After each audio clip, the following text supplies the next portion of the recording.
Well, now the AMSOIL report is going to go up to Sturgeon Bay in Door County, Wisconsin. And I'll tell you, folks, for the last 27 years, I've had the pleasure of fishing with Captain Dale Stroshine. He owns beautiful Sand Bay Beach Resort up in Sturgeon Bay. I consider him to be one of the best fishermen in the country, a Hall of Fame angler. And over the years, I think, other than muskies, I have caught the biggest fish of all species with my buddy Captain Dale Stroshine. Yeah, Dale at Sand Bay Beach Resort, one of my favorite hangouts in the world. Hey, good news. We finally got some ice up on the bay, huh? Yeah, John, right now, just to kind of catch everybody up to speed, and I've been doing that too, just FYI, if anybody wants to look, they can go to the Door County Ice Fishing page and been keeping up to date reports on, what's going on with the fishing as well as what's going on with ice conditions.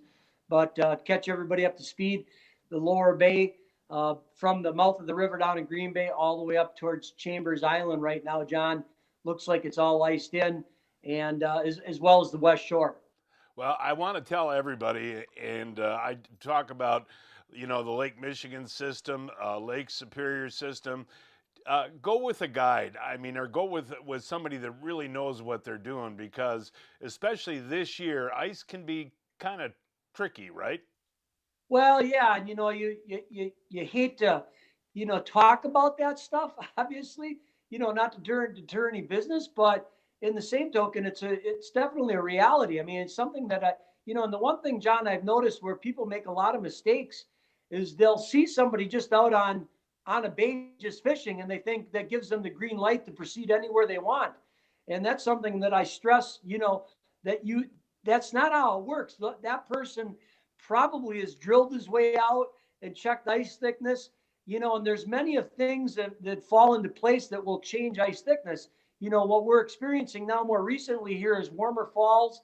And what people don't understand is when the water doesn't turn over like it should, meaning that it's the same temperature from top to bottom, because we've had a graduating cooler temperatures throughout the fall to make it allowed to turn over. When you just get cold weather, it then condenses this warm water into these warm water pockets for no rhyme or reason where they're going to be. Springs on these different lakes and stuff like that. And that's why you see so much up on Facebook, because people just see somebody ice fishing, they think it's automatically, they can go anywhere they want. You always, I don't care what the year's like, you always should be checking ice conditions, as you're proceeding out on the lake, even though you see somebody out there. All right, well, let's talk about the fishing opportunities once you get out on Save Ice. I mean, the whitefish deal up there in Sturgeon Bay is absolutely phenomenal, isn't it? Yeah, and that's something that we're quite proud of. I mean, other than Lake Superior, we're one of the few destinations that, God has the fishery it does when it comes to whitefish. And, so it's something, again, we've talked many a times about. It's something that most people can do. Doesn't take a lot of money to do it. And it's a great activity, to kill some time in the next couple of months here until we get this open water that we'll all be, chomping at the bit for come March. Well, your ice guide service does a great job on the whitefish. You've got vehicles to get people out to heated shacks and whatever. You got all the rods and reels. You teach the people how to fish, and these whitefish can be as deep as 100 feet of water, right? Yeah, and you bring up a good point there too, John. I've been doing more now with trying to get people to understand whitefish fishing just in general. And there's they're not restricted to a depth. They're not restricted to a certain area. It's not like they've got roadsides down there saying, well, whitefish over here, walleyes over here. The whitefish is one of the few fish that will roam around anywhere. You can find them as shallow as 6 feet. You can find them as deep as 60 feet or even deeper. So don't get caught up in just because you see some guys out fishing whitefish, up here in the Sturgeon Bay area, that means that that's where you have to go. Because I see a lot of times on different social media sites, oh yeah, we ran the camera down, we didn't see the fish, we couldn't catch them. Yeah, well, that's because you're sitting in amongst 300 other guys. And when these whitefish get pressured from other outside anglers, they just shut down. That doesn't mean they've shut down indefinitely throughout the day. You just got to find yourself an area where you can get out of the anglers and get out of the pressured area, and you will be able to catch them. it's very similar, I would say, to deer hunting. When you go out and deer hunt, when's the last time you set up a tree stand right next to somebody else? You want to give yourself separation when you're deer hunting so you have a fair chance of getting one. And it's the same thing with whitefish. When you go out on weekends, find kind of an area that guys are fishing and then move away from those areas. It's going to play into your best interest. Trust me. Couple of tips that you've taught me over the years: even in deep water, be very quiet, don't slam doors, don't run machines if you don't have to. And the cool thing again about the whitefish is you can keep 10 a day.